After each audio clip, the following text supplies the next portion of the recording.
नमस्कार दोस्तों, स्वागत है आपका। मैं आपका दोस्त दिनेश निम्बावत। बात करेंगे, तापमान की बात कर रहे थे। तापमान में अब आगे बढ़ते हैं और देखेंगे तापमान का कालिक वितरण। आपसे निवेदन रहेगा, चैनल को आप सब्सक्राइब ज़रूर कर लीजिएगा। आगे बात करते हैं हम। देखते हैं किस प्रकार से क्या औसत तापमान देखें। औसत तापमान क्या होता है?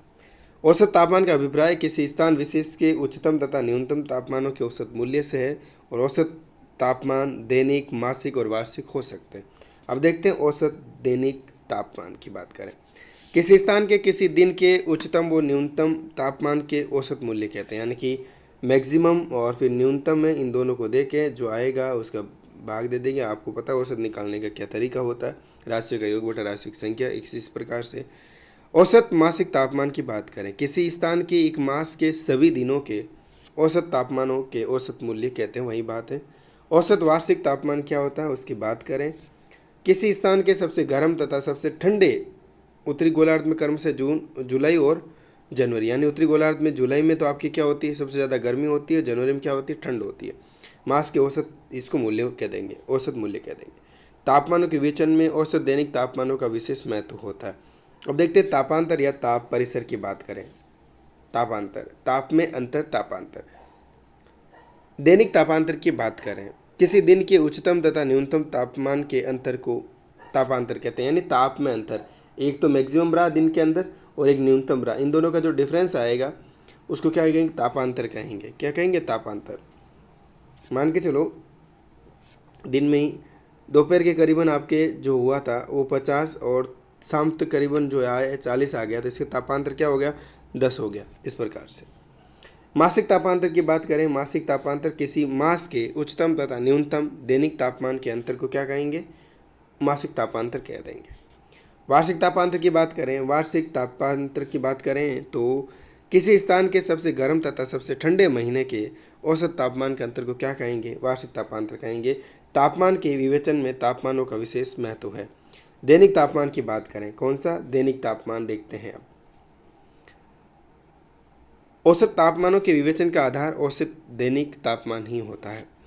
औसत दैनिक तापमान का परिवर्तन जो होता है सूर्यताप प्राप्ति तथा पार्थिव विकिरण की शक्ति के मध्य संतुलन को प्रदर्शित करता है।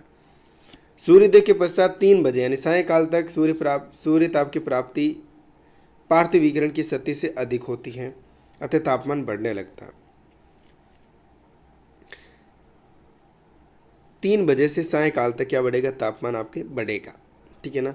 अतः तापमान बढ़ते रहते हैं। इसके विपरीत सायंकाल 3 बजे से लेकर अगले दिन सूर्योदय तक, ठीक है, यानी सूर्य ताप प्राप्ति की अपेक्षा पार्थिव विकिरण अधिक होने के कारण तापमान क्या होते हैं, घटते हैं।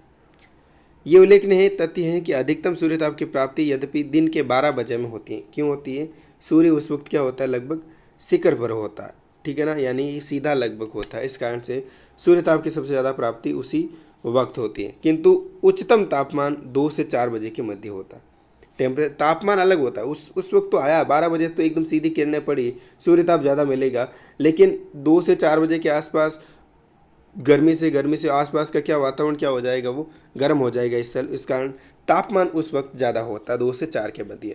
इस प्रकार उच्चतम सूर्यताप एवं उच्चतम तापमान के समय में सामंजस्य न होकर कुछ शीतलता पाई जाती है, जिसे तापमान की शीतलता कहते हैं।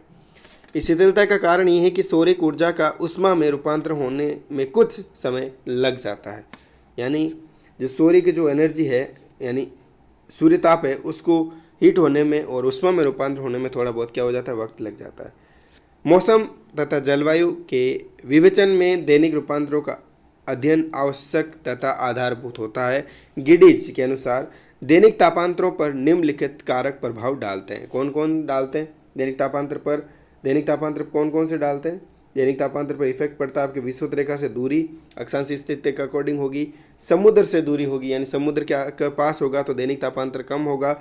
विषुवत रेखा से दूरी होगी तो दैनिक तापांतर ज़्यादा मिलेगा। विषुवत रेखा के पास होगा तो दैनिक तापांतर ज़्यादा मिलेगा, और विषुवत रेखा से दूरी जो होती जाएगी दैनिक तापांतर में कमी आती जाएगी। समुद्र तल से ऊंचाई भी डिपेंड करेगी, धरातल का स्वरूप कैसा वो भी डिपेंड करेगा, और मेघ आच्छादन की मेघ ज्ञान की बादल वगैरह वहाँ है या नहीं है वो भी डिपेंड करेगा। अगले वीडियो में मिलते हैं।